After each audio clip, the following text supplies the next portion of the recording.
तो भाई मैं तो ये बोलता हूँ कि वो गीता ना क्लास में भी लगानी चाहिए, किताबें भी लगानी चाहिए, स्कूल में पढ़ाई जानी चाहिए हमारे बच्चों को। ये चीज है ना जो आप बता रहे हो कि तो जैन धर्म में बदल लिया, वो धर्म में बदल लिया, ये बदल लिया, वो बदल लिया, ये जो है ना ये पहले के हैं।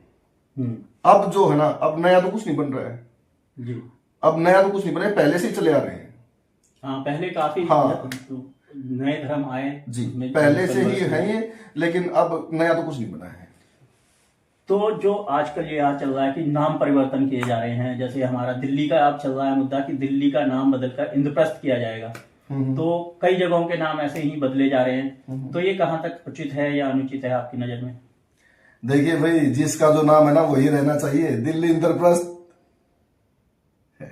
दिल्ली का पहले इंद्रप्रस्थ नाम था, कह रहे हैं कि उसको दिल्ली से बदल के इंद्रप्रस्थ कर दिया जाएगा। हाँ तो सही है, मैं तो कह रहा हूँ सही है भाई। ठीक है। हाँ बिल्कुल। और औरंगजेब को लेके अभी जो विवाद चल रहा है, नागपुर में भी विवाद देखने को आया। एक तरफ वक्फ बोर्ड को लेकर संशोधन बिल हो रहा है। देखिए मैं आपकी बात से सहमत हूं, बट मैं एक चीज कहना चाहता हूं।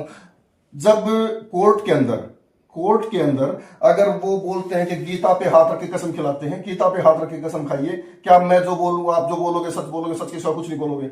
मैं तो ये भी कहता हूं भाई, ये वहां गीता पे हाथ, कानून में गीता पे हाथ रख के कसम खिलाई जाती है, लेकिन फिर भी इंसान सत्य बोलता झूठ बोलता है, इस बात का नहीं पता। बट अगर वो ये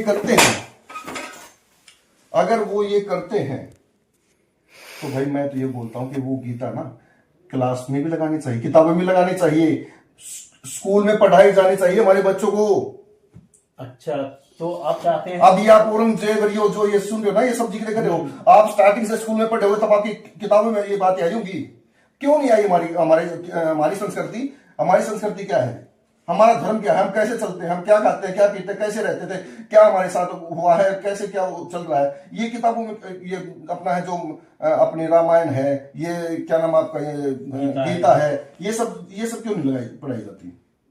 सब क्योंकि हमारा देश जो है सेकुलर है, और वहां जो इतिहास लिखा गया, इतिहास में जो लिखने वाले थे उन्होंने सबको लेके चले, और उसमें कुछ बातें छुपाई गई और कुछ को उजागर किया गया। खैर, ये बातें अलग हैं। और आप अपने बारे में कुछ बताइए कि आपने जो रिसर्च किया है वो किस तरह का रिसर्च किया है, और आपके बारे में माना जाता है कुछ जो जीव हैं उसमें आप प्राण भी डाल देते हैं। देखिए, रिसर्च जो करते हैं वो साइंटिस्ट होते हैं। मैं साइंटिस्ट तो नहीं हूं, बट मैं बल पे हाँ, मैं एक छोटी सी कला है, भगत हूं भाई। किसी के घर में ओपरा कराया, या फिर किसी के घर में कोई नेगेटिविटी, ब्लैक मैजिक जिसे बोलते हैं, ऐसी कोई भी अगर किसी के घर में कोई दिक्कत परेशानी है तो सोनू भगत बहादुरगढ़ मैं बैठता हूं। आप रविवार और शनिवार को दिखा सकते हो, निःशुल्क इलाज है, कोई दिक्कत परेशानी नहीं है जी। और आप कुछ जीवों को आप प्राण भी डाल देते हैं, जैसे मूर्छित हो या कुछ है, तो उसके लिए क्या बताना चाहेंगे? हाँ देखिए, मैंने पहले बोला था और मैं फिर बता देता हूं आपको कि ज्ञान और विज्ञान दोनों चीजें चलती हैं जी, ठीक है ना। ज्ञान और विज्ञान दोनों चीजें चलती हैं। यहां पे जो मैंने आप जो पर्सन कर रहे हो, वहां यहां पे ज्ञान भी है और विज्ञान, दोनों चीजें हैं। तो मक्खी जीवित करना, इसमें ज्ञान और विज्ञान दोनों चीजें हैं। तो क्या है ऐसी आपके अंदर अर्थात बल है, क्या है जो आप ऐसे करते हैं? बता तो दिया मैंने, ज्ञान और विज्ञान दोनों चीजें हैं, ज्ञान दोनों का इस्तेमाल करें, दोनों का इस्तेमाल। आपसे कोई मिलना चाहे तो आपको कैसे मिल सकता है, और आपका कोई कांटेक्ट नंबर वगैरह है तो आप बताएं। देखिए, आश्रम मेरा अलवर में है, और अलवर में जो आश्रम है मेरा, वहां पे मैं जाता हूँ, रहता हूँ तकरीबन। और जो बहादुरगढ़ में है जो दरबार लगता है, वो रविवार और शनिवार को दरबार लगता है, और वहां पे आकर आप संपर्क कर सकते हो, बट प्लीज कॉल करके ही आना। तो कोई आपका ऐसा जो कांटेक्ट नंबर हो आप बताएं, हमारे दर्शकों को वो जानना चाहेंगे।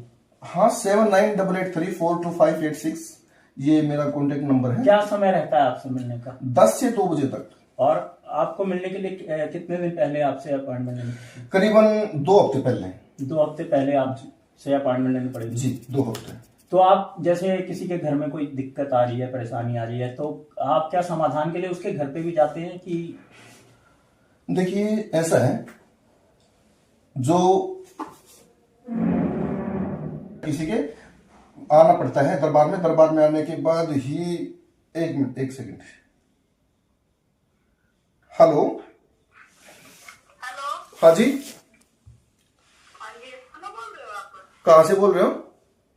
आप कहाँ से बोल रहे हो? सोनू भगत बोल रहे हो क्या? हाँ जी बताइए, बहादुरगढ़ से बोल रहा हूँ मैं। ये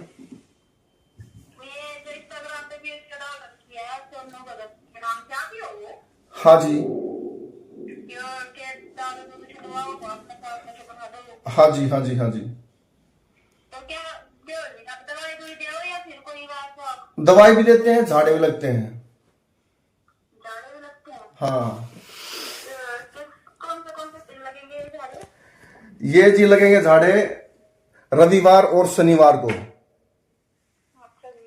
हाँ जी, और जो भी झाड़ू लगवाने ना आप क्या तो उसकी फोटो ले आना। फोटो? हाँ जी। ठीक है जी। और क्या कुछ खर्चा होगा जी? क्या का जी? मतलब कि क्या कुछ लगेगा, पैसे वैसे या कुछ नहीं, झाड़ों का कुछ पैसा नहीं लगता जी। मेरे को दवाई दोगे आप कि दारू छिड़वाने की? हाँ जी, दवाई का भी कोई खर्चा नहीं है। दवाई मैं आपको वैसे ही बता दूंगा, अगर आप घर पे बना सको तो घर पे बना लेना। हाँ जी। इतना ज्यादा कोई खर्चा नहीं लगता, वो आपकी रसोई का ही सामान है, आपकी रसोई में से ही उपलब्ध हो जाएगा आपके पास, और उससे ही छूट जाएगी लत शराब की। 100% छूट जाएगी जी? बिल्कुल जी। पहले जी को मत परेशान हो रहा है, दारू की वजह से भी फोन देख रहे थे। ठीक है बहन जी, कोई बात नहीं, आप अगर आपका मन करे तो आना, कोई दिक्कत नहीं है। दवाई दारू छूटने की गारंटी है, जो बोल रखी है चीजें वो पक्का बोल रखी है। ठीक है।